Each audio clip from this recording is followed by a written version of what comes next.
100,000 electric bikes have been sold in Sweden. And that's a 50% increase of the year before that. And if that trend keeps going, it means that by 2020, we sell more electrical bikes in Sweden than we sell normal bikes. We don't want to produce solar energy just for the sake of producing solar energy, do we? We want to reduce CO2 emissions because they have a heavy climate impact. Now, to be honest, the production of energy in Sweden is quite clean already, at least from a CO2 emissions point of view. So we looked at which sector in Lund has the biggest impact on CO2 emissions, and that's transportation. So what we want is to incentivize people to move away from their cars into another alternative, which is more sustainable but equally comfortable, the electric bike. We can save energy by using electric bikes by powering them with solar energy, because the solar energy can power their batteries directly. And if you would go through the more traditional way of using the solar energy to power the grid and then the grid to power the bike, you have to transform the energy twice, from DC to AC, from AC to DC, which means that approximately you will have a 10% loss of energy in this process.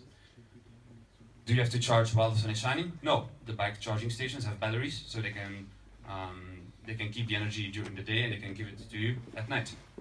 Do you have to own a bike? Not necessarily. We can provide a shared biking system, a renting system, which makes it perfect for people who are here for the short term in Lund, like tourists or exchange students for a couple of months who don't want to buy their own bike. And that's probably the best thing about electrical bikes. If you don't want to pedal, you don't have to pedal. Is it something for Lund? Yeah, I believe so, because we have people living on Mountain Delphi. We have people living in Vildanden, which is so far away that it's not even on the map. And we have people coming from Malmö, which might be a journey that is feasible by electrical bike. Do we have to put them everywhere, the charging stations? Yes. But maybe we can start with some strategical points, like a university, the park, the city center, the residences outside of the city center. We can discuss that. So why no solar-powered bike charging spots in Lund? I still don't know, because I still think they're awesome.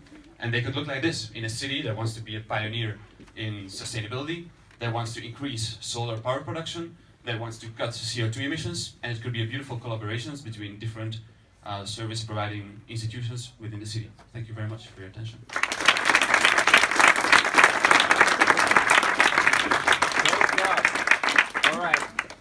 I guess you have questions about this.